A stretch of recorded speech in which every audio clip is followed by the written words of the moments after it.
Video terbaru Bribda Reza Huta Barat adik kandung Brigadir Yosua alias Brigadir J menangis usai dapat gift TikTok puluhan juta beredar luas. Bribda Reza Huta Barat dibuat terharu dengan seorang netizen rela mengelontorkan uang jutaan demi memberikan gift atau hadiah. Adapun diketahui gift TikTok berupa singa jika dibanderol ke rupiah yakni senilai Rp7.499.750, di mana Bribda Reza Huta Barat mendapatkan 3 sekaligus dengan total 22,5 juta. Melansir dari tribunnews.com, Minggu, tanggal 4 September tahun 2022. Pria yang akrab dipanggil Bribda LL ini juga mendapatkan ratusan beberapa gift seperti bunga lain yang nilainya lebih kecil yakni Rp11 ribuan per bunga.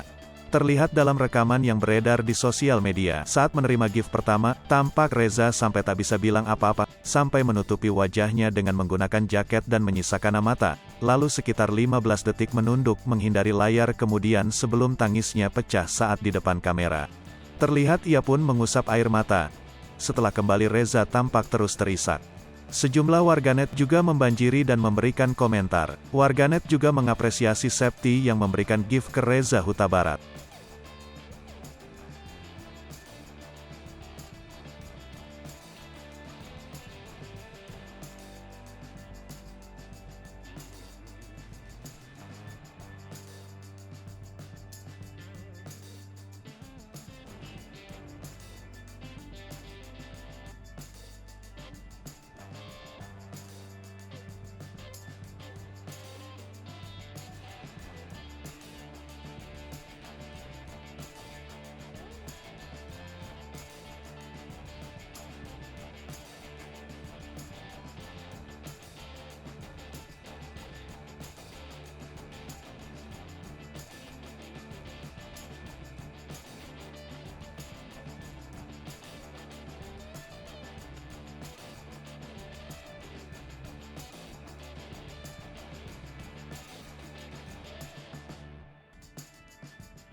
Hai pemirsa Sri Popo TV, jangan lupa komen, like, dan subscribe, serta tonton terus berita-berita terupdate lainnya ya.